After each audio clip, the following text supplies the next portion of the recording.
He's a complete pathological liar. Let's be honest. There are outsiders coming into communities, stealing and moving jobs away, and making life harder for people living there. And they have names: Donald Trump and J.D. Vance. Complete liar. Lied about being in Tiananmen Square. Lied about being a head coach of a football team. Because this started, and I love this story, as a young prosecutor. Kamala Harris talked about going in that courtroom for the first time. Pathological liars. People that are habitual liars. They just lie all the time about everything. Yeah. Oh, you didn't deploy for war. You didn't. Why are you saying you deployed at war? The weapons you used in war? No. You were in war. I plan on waking up on November 6th with Madam President. I want to be clear. You won't be waking up together. No, you weren't a head coach. You were the water boy. The f*** are you talking about? I thought some of that was weird. He's just a liar. Walz says Democrats hate success. We as Democrats, we want people to pay their fair share, but why are we against people being successful like that? We can't be. Why are we against? We should talk about businesses. Not all businesses exploit their workers, and we get ourselves stuck in that. Oh, well, and I think we lose them. Get a room. Oh, wait, they were in a room. Vince. This is the guy that was rooting against Tesla stock. Yeah, exactly. This is the same guy. No, it's amazing that this. Something unbelievable just exploded live on air, and no one saw it coming. Joe Rogan blinked twice. Greg Gutfeld nearly sprayed his drink, and Tim Walz, well, he's probably still trying to reboot. This wasn't a debate, it was a total demolition. What did Walz say that made both of them react at once? And why is the internet losing its mind right now? Get ready, because this political circus just turned into a full-blown roast session. I don't know. Tim Walz is out there talking again. Did you say he could fight any Trump supporter? Yeah, he says he kicked and they're scared of him because he could fix a truck. Like they're threatened by his masculinity. I know how to fix a truck. That's what he said. Like, do you? I bet you don't. The lady doth protest too much. I bet you don't. I fear. I bet if I bring a broken truck to you and a bag of tools. That was Kamala's VP, Tim Walz, is being accused of lying about his rank, which is called stolen valor. But in Walz's defense in Minneapolis, stealing is legal. What happens when Joe Rogan and Greg Gutfeld dive into a heated chat about lockdowns, mandates, and political gaslighting? You get a governor running faster than his press team can spin. It all starts slow. Rogan raises an eyebrow, Gutfeld leans in, and somewhere in Minnesota, Tim Walz's staff is probably Googling how to vanish from the internet. This wasn't just criticism, it was a two-man comedy horror spectacle. And the star of the show, a man who turned leadership into an Olympic-level competition of flip-flop. Tim Walz continues to be criticized for embellishing his rank in service. After it came out over the weekend, he once claimed to be an official bikini inspector. Walz's direct superior in the National Guard says Walz knew his unit was about to deploy to Iraq and went behind the back of his superior officer to resign. When reached for comment, Walz yelled, "Hey, look over there," and then ran away. You haven't seen that? No. The video of him taking down the Minnesota flag and he replaced it with the new flag that looks a lot like the Somali flag. Minnesota has a huge population of Somalis in it. Oh, wait a minute. So he gets the flag, picks it up, moves it out of the way, and replaces it. Look at this. Better, that's better. Why is that better? I don't know. First, let's talk about the man, the myth, the headline himself. Tim Walz, the governor with a resume as chaotic as his pandemic strategy. Once a mild-mannered high school teacher turned political hopeful, he marched into office with a grin, some Midwestern charm, and a pocket full of data-driven dreams. But that spreadsheet didn't just crash, it caught fire. 1 minute he was following the science, and the next he was freestyling public policy like a jazz musician on 3 espressos and 0 sleep. Kennedy, I like it. Like, what a better way to show their opposition to successful people than making him VP. He's the best example of failing up. Yeah, and he didn't even do good at failing up because he helped tank the ticket and she lost the race because it showed, Tim Walz is the best example for why Kamala Harris has the worst political instincts in the Democrat Party, which is, it's a low bar But before the chaos, he looked like that friendly, easygoing neighbor, the one who waves while overwatering his lawn. But when COVID hit, it was like he tossed every rule book into a blender and hit puree, locked down the gyms, closed the churches, shut down the corner cafes. But wait, mass protests, totally fine apparently. Seems viruses take a smoke break when there's a political message involved. Thank you all. Thank you all. Well,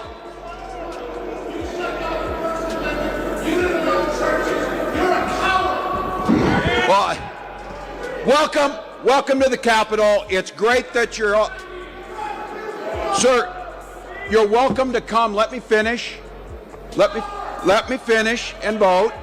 Hey, sir, he doesn't have fucking votes, sir. Shut your fucking mouth. This was a man who wielded emergency powers like Thanos with a PowerPoint. Every time people asked when it would end, he reached for another executive order like he was collecting Infinity Stones. And those mask mandates, what a trip. Masks on, masks off, masks optional, masks required inside unless you're standing still, singing softly, and wearing Crocs. He didn't create guidelines, he created riddles. That's when Joe Rogan stepped in, watching from afar like a guy who just smelled something funky in the fridge. Joe's never been a fan of government overreach or smug politicians who act like they're the only ones with Wi-Fi and Google.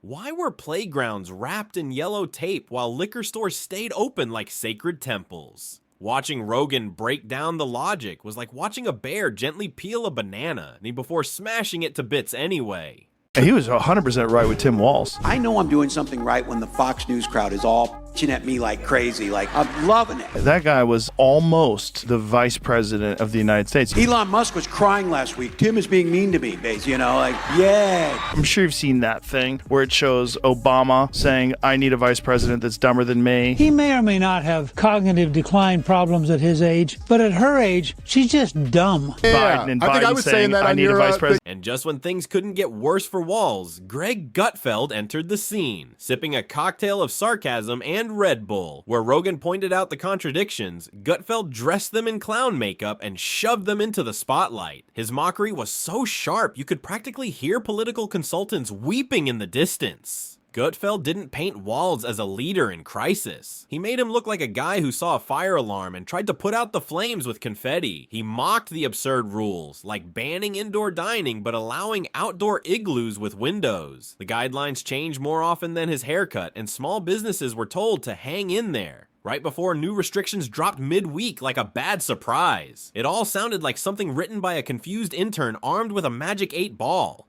Hack at Politico writes this piece on the body language from the debate, claiming that it speaks volumes.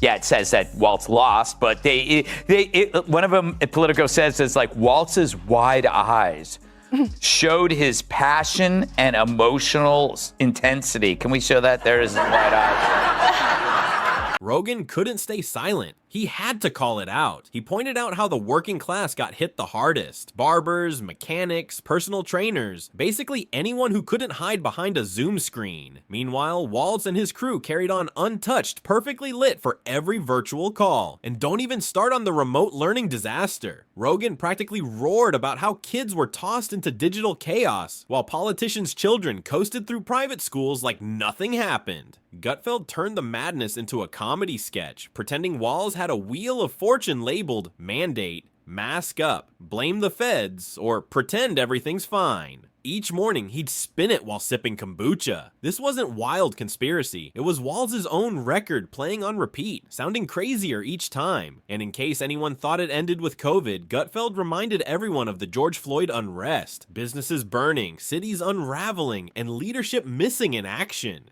Have you ever seen that video? No. This is what people love about Donald Trump. The fact that he would say this. But unfortunately, Governor Walz isn't here himself, but don't worry, he'll say that he was. He's going to say he was. I used to think the Democrats were crazy for saying that men have, period. But then I met Tim Walz.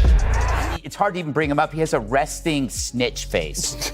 You know? I mean, he forfeited his man card during COVID and the riots. And you're right. And also, at that diner, of course, he left early.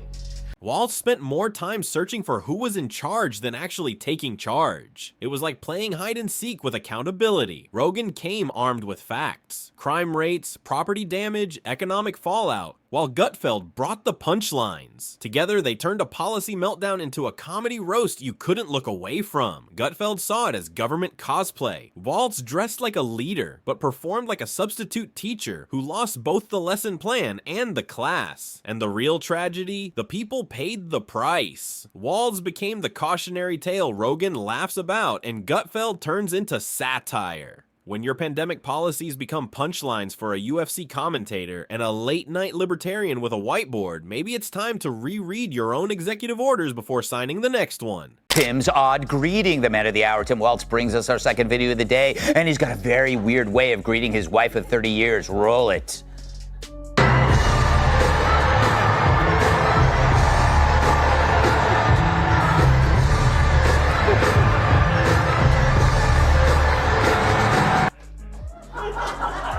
I want to see this in slow motion. You'll see Walz extends his hand to his wife. She grabs it. They shake. He pulls her close and then goes in for that non-friction hug, all the while still shaking her hand.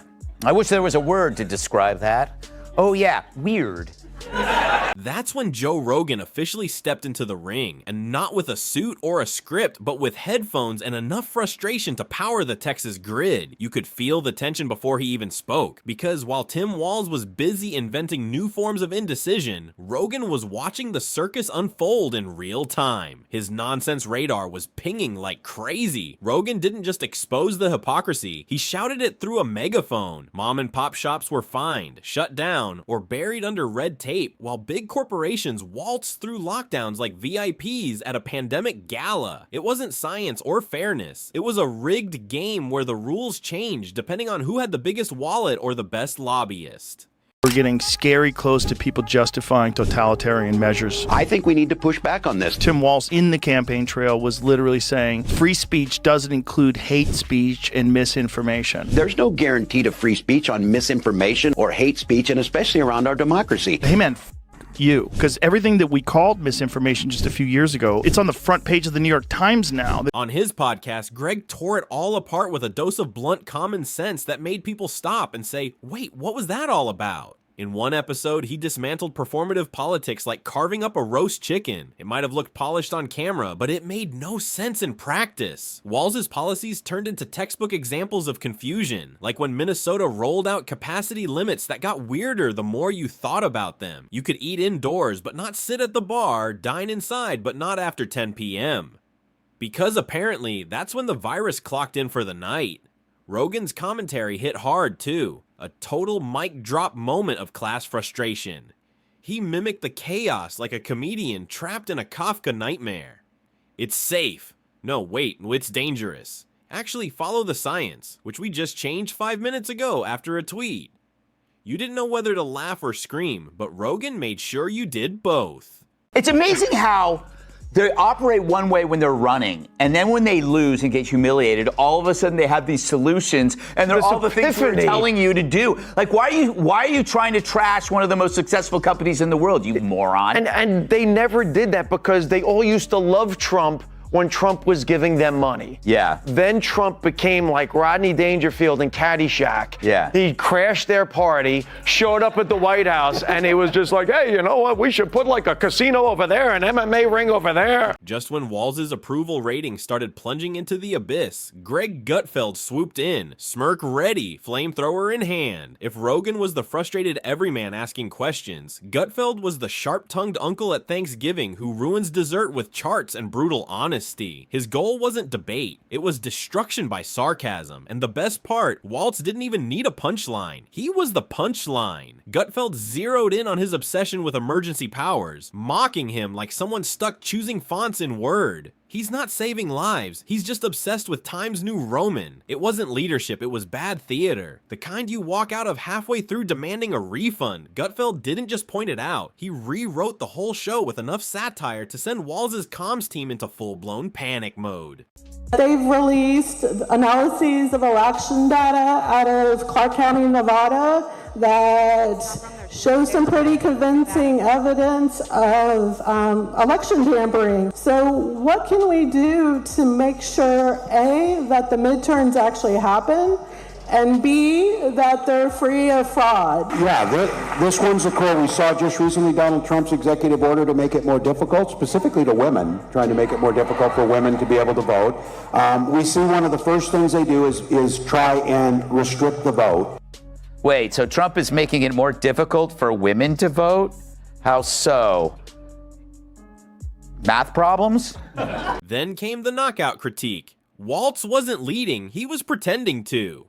A blue state bureaucrat playing dress up while real Minnesotans were struggling to survive. One sniffle from Fauci and Walz locked down the state like he'd just gotten a doomsday text. There was no balance, just pure panic mode. Gutfeld delivered the final blow. Tim Walz somehow managed to lose trust from both sides. Liberals thought he was weak. Conservatives thought he was out of touch. That's not balance. That's failure. Game over. Public trust obliterated. Then came the side-by-side comparisons. Walz fumbling through press briefings while Rogan squinted like he was watching someone explain cryptocurrency to a toaster. Gutfeld chimed in, "It makes sense. If you've been sniffing hand sanitizer and licking the internet," the crowd didn't know whether to laugh, cry, or send Walz a copy of Leadership for Dummies. But whose expertise does he rely upon for his Midwestern takes? Here's Minnesota State Rep Leigh Finke, who wants to train more children's doctors on sex change surgery and puberty blockers. He sponsored the Trans Refuge Bill, which Walz signed, which makes Minnesota a sanctuary state for such butchery. If you promise trans refuge, then we need to increase the number of people who are offering gender-affirming care. So we have some money, hopefully we can pass, to help entice people to move from those states who also practice gender-affirming care. We want to do internship programs and fellowship programs with Children's Minnesota and other places where people can learn gender-affirming care. Wow. It's now available for babysitting. The destruction wasn't loud. It was precise, like a surgical roast. Every contradiction was exposed. Every absurd regulation turned into a punchline. And what was left? A governor standing in the rubble of his own decisions, wondering why no one was clapping anymore. But this wasn't just about Tim Walz. It was about the collapse of public trust. What happens when leaders pretend to lead, then blame the chaos on the people they ignored? Minnesota's economy was shattered. Small businesses vanished. Polls dropped, and approval ratings sank like a leaky canoe. Even loyal supporters began asking, wait, we voted for this? Other governors owned their mistakes. Walz stayed in denial. Rogan, never known for subtlety, hammered the final nail into his political coffin. We're not saying don't lead, we're saying stop pretending you are. And just like that, a governor's credibility was body slammed by a podcast host and a Fox News comedian. Not with rage, not with hate, but with facts, laughter, and the kind of clarity that only appears when the fog of fake leadership finally clears.